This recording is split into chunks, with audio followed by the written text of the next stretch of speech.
آپ اس کو روک سکتے اس سے پہلے کہ وہ بھرتے ہوئے اور اس کا پورا پاکستان پہ نقصان ہو. کیونکہ جہاں تک جان محمد ماہر صاحب کا کیس ہے وہاں ہم پاکستان پیپلز پارٹی نہ صرف خاندان کے ساتھ تو ضرور مگر ہمارے جو پریس کلب پہ پریس کے ساتھی ہیں ان سب کے ساتھ ہم شانہ بشانہ کھڑے ہیں اور تب تک کھڑے ہیں تب تک ہمیں انصاف ہم سب کو انصاف نہ دیا جائے. سلیم صاحب یہ بتائے گا 15 سال سے پاکستان پیپلز پارٹی کی سندھ میں حکومت ہے. آپ جو ابھی بات کر رہے ہیں لائن اینڈ آرڈر کی 15 سال میں آپ کی کیا کارکردگی رہی ہے؟ کچے میں نہ صرف جان محمد شہید کے قاتل بیٹھے ہوئے چھپے ہوئے درجنوں مغوی ہیں وہاں پہ, کیوں نہیں پاک فوج کو بلایا جاتا ہے ایک بھرپور آپریشن کرنے کے لیے جب آپ بتا رہے ہیں کہ وہاں پہ جدید اسلحہ ان کے پاس موجود ہے؟ آپ کا بہت شکریہ. آپ بالکل پاکستان پیپلز پارٹی کا 15 سال حکومت رہا ہے اور مجھے یاد ہے کہ جب پاکستان پیپلز پارٹی کے کارکن 15 سال پہلے ادھر سے قائد عوام شہید ذوالفقار علی بھٹو کے برسی کے لیے جاتے تھے تو ہم سب اکٹھا ہو کے قافلہ میں کی صورت میں جاتے تھے کہ ایسا نہ ہو کہ ہمیں کچے سے ریڈ ہو. مجھے یاد ہے کہ یہ 15 سال میں ہم کس جگہ پہ شروع ہوئے تھے کہ ہمارے شہریوں کا خون کا ہولی کھیلا جا رہا تھا. دہشت گردی کا پختونخوا سے کراچی تک آپ سب کو نظر آ رہا تھا اور تب ہی افسوس کے ساتھ پاکستان کے حکمران اور سیاستدان میں ایک آسٹرچ پالیٹکس کا عادت ہے کہ وہ اپنا جو آسٹرچ پالیٹکس تو ہے وہ انگریزی کا ایک کہاوت ہے کہ جو آسٹرچ اپنا وہ سر چھپاتا ہے اور ان کو اندازہ نہیں ہے کہ چیزیں ان کے ارد گرد کتنے برے ہوتے جا رہے ہیں. اور تب بھی صرف ایک پیپلز پارٹی تھا جو کہتا تھا کہ ان دہشت گردوں کو آپ کو مقابلہ کرنا پڑے گا. یہ ایسے نہیں ہو سکتا کہ ایک طرف سے آپ مدد کرو اور دوسری طرف سے آپ بیانات دو. اس وقت پاکستان پیپلز پارٹی کا پالیسی یہ تھا, شہید محترمہ بینظیر بھٹو نے ان سب کو, جب کسی مرد سیاستدان میں ہمت نہیں تھا, آنکھوں کے آنکھیں ڈال کر لڑکاتی تھی. جب وہ پہنچی, دہشت گردی کا واقعہ ہوا. آج تک پاکستان کا سب سے بڑا 200 سے زیادہ جو شہید ہوئے کارساز کا واقعہ, اس کے باوجود شہید محترمہ بینظیر بھٹو پیچھے نہیں ہٹی. اس ایشو کو کے لیے دہشت گردوں کا مقابلہ کرنے کے لیے وہ جد و جہد کرتی رہی. اور وہ پیپلز پارٹی کی حکومت تھا جس نے تمام سٹیک ہولڈرز کو, پاکستان کی قوم کو ان کے خلاف اکٹھے کیے. اور الحمدللہ ہم نے نہ صرف ان کا مقابلہ کیا مگر مقابلہ کر کے ان کا جیسے کہتے ہیں کہ بیک بون توڑ دیا تھا. جو کڈنیپنگ کا رینسم تھا ہمارا نہ صرف پورا ملک میں اثر ہوگا لیکن اس لیے کہ ہمارا حکومت یہاں صوبے سندھ میں تھا, تقریباً ختم ہو چکا تھا. پیٹی کرائمز جو تھا وہ بھی بہت زیادہ کنٹرول ہو چکا تھا. اب کیا ہوا ہے جس کی وجہ سے چاہے وہ مذہبی دہشت گردی ہو, چاہے وہ ہمارا کچا کے دہشت گرد ہو, چاہے وہی کڈنیپنگ یا کرمنل کے لوگ ہو, وہ نہ صرف یہاں, چاہے وہ بلوچستان ہو, جنوبی پنجاب ہو, پختونخوا ہو, وہ پھر سے اپنے سر اٹھا رہے ہیں. وہ اس لیے کہ پاکستان پیپلز پارٹی کا وہ جو پالیسی جس کا میں ذکر کر رہا تھا اس میں عمل درآمد نہیں ہوا. وہ نیشنل ایکشن پلان جس کے لیے ہم نے جد و جہد کیا, آپ کو یاد ہوگا تب بھی 2014 کے آپریشن سے پہلے تمام سیاسی جماعتیں کہہ رہے تھے کہ ان سے بات چیت کیا جائے, ان سے ڈائلاگ کیا جائے, ان سے دوستی کی جائے. اور ایک ہی پاکستان پیپلز پارٹی تھا جو کہتا تھا آپ کو مقابلہ کرنا پڑے گا, آپ کو rate of the state establish کرنا پڑے گا, ورنہ ان پر آپ قابو نہیں ہوں گے. اب دو چیزیں ہوئے ہیں, ایک تو جو مہنگائی کا سونامی, بے روزگاری, غربت کا جو معاشی بحران کا سلسلہ ہے, اس کی وجہ سے کرائم ملک بھر میں بڑھتا جا رہا ہے. اور دوسری طرف جو ہمارا سیلف سیبٹاجنگ نیشنل سیکیورٹی پالیسی جو خان صاحب نے اتنے سالوں کا محنت کو چند دنوں میں خراب کر دیا. جب افغان حکومت نیا بن رہا تھا تو اس وقت اس نے پاکستان کے بارڈرز نہ صرف ان شہریوں کے لیے چلے سالم والوں کو تو بنتا ہے, پوری دنیا میں ایسے ہوتا ہے, مگر وہ دہشت گرد جو ان کے جیلوں سے فرار ہو کے یہاں آئے ان کو آباد کرنے کا پلان بنایا تھا. کیا جو جنرل فیض صاحب تھا اور جو عمران خان صاحب تھا یا جو بھی اس پلان میں انوالو تھے, ان کو یہ اندازہ نہیں تھا کہ اگر وہ سابق ٹی ٹی پی, سابق القاعدہ کو میرا فاٹا کے علاقے میں پھر سے آباد کریں گے تو کتنا دیر لگے گا ان کو ہمارا کراچی پہنچنے تک؟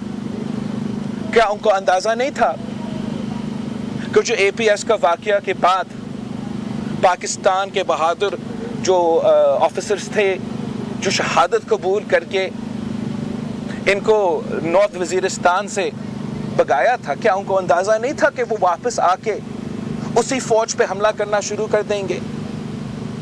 اب اس ریاست میں یہ کیسے ممکن ہو کہ ہم شہادتیں دیں, پاکستان کے شہری شہادتیں دیں, پاکستان کی قیادت شہادتیں دیں, پاکستان کے فوج شہادتیں دے, پاکستان کی پولیس شہادتیں دے, ہم وہ کام کریں جو نیٹو افغانستان میں نہیں کر سکے, ہم پاکستان میں دہشت گردوں کو ہروائیں اور چند دنوں اور 2-3 شخص یہ فیصلہ کر سکے کہ قوم کے دشمن کو وہ معاف کر سکتے ہیں پارلیمان سے پوچھے بغیر, عوام سے پوچھے بغیر. اگر آپ ایسے کام کریں گے تو پھر یہ مسئلے ہوں گے جیسے آج کل چترال میں ہو رہا ہے, یہ مسئلے ہوں گے جیسے ہمارے یہاں کچھے چاہ آپ ادھر رہتے ہو یا آپ جنوبی پنجاب میں رہتے ہو یا آپ بلوچستان میں رہتے ہو, ایسے ہی ہوگا. میں چاہتا ہوں کہ اب جو پرانا طریقہ ہے اس ملک کا چلانے کا وہ چھوڑا جائے, ہم اپنے شہریوں کے ساتھ, اپنے عوام کے ساتھ, اپنے ریاست کے ساتھ, اپنے شہدا کے ساتھ انصاف کریں. اور جو لوگ اس غلط فیصلے میں انوالو تھے, اگر وہ سیاستدان تو پاکستان کے عوام ان سے احتساب کریں گے, ہم ان کا احتساب کریں گے.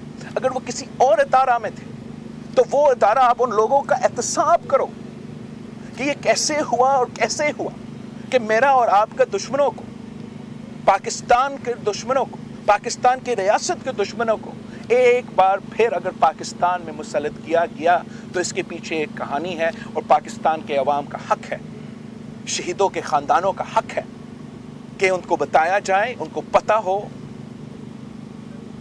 کہ یہ جو دہشت گرد ہیں ان کے واپس آنے کے جو اس کے پیچھے جو کہانی ہے اب کھلنا چاہیے. سلیم صاحب آپ نے خود غربت اور بے روزگار کی بات کی. جب اگست میں حکومت پوری ہوئی, پارلیمنٹ کی مدت پوری, اس کے بعد ایک سے پیٹرول کی قیمتیں بڑھ گئی. اس کے بعد آپ نے دیکھا کہ اب بجلی کے بلوں میں عوام کے اوپر ایک پہاڑ گرایا گیا. لوگ جو ہیں وہ بھاری بلوں کی وجہ سے پریشان ہو گئے, بھاری بل ہو گئے, جمع نہیں کروائے گئے. اب کاروائیاں کر کے ان کے خلاف ایف آئی آر داخل کی جا رہی ہیں, مقدمے درج کیے جا رہے ہیں. کیا میں سمجھتا ہوں کہ ایک بہت افسوس کی صورتحال بن رہا ہے. ایک طرف تو معیشت اتنے برے حالات میں ہے, مہنگائی ہے, غربت ہے, بے روزگاری ہے, جس کا وجہ سے سب چیزوں پہ اثر ہو رہا ہے, یہاں تک لون آرڈر پہ اثر ہو رہا ہے. اور تو ایک تو آپ لوگوں کو تکلیف میں آپ کی پالیسیز کی وجہ سے, آپ کا تو قصور نہیں ہے کہ عمران خان نے فیصلہ کر دیا کہ نہیں ہم نے آئی ایم ایف نہیں ماننا, آپ کا تو یہ قصور نہیں ہے. اب اس کا بوجھ آپ نے اٹھانا ہے, ہم سب نے اٹھانا ہے. آپ کا قصور نہیں ہے کہ ہمارا حکومت 6 مہینے لگے ہمیں یہ فیصلہ کرنے کے لیے نہیں ہم نے واپس آئی ایم ایف کا جو ڈیل ہے جو ہم نے سیلاب کے جو دوران پتہ نہیں چھوڑا تھا, وہ ہمارا قصور نہیں ہے. لیکن اسلام آباد میں جو فیصلے ہوتے ہیں ان کا ایک کانسیکوینس ہوتا ہے, اور کانسیکوینس کو افسوس کے ساتھ عوام کو بھگتنا پڑ رہا ہے. اور اب وہ کہتے ہیں نا کہ ایک طرف تو ظلم ہوا ہے اور وہ ظلم کے اوپر ظلم ہو رہا ہے. اب بجلی کا بل اگر اوپر ہو رہا ہے تو اس لیے کہ ایک تو جو یہ ان رسپانسبلی اپنے انٹرنیشنل کمیونٹیز کے ساتھ, انٹرنیشنل ادارے کے ساتھ انگیج کیے.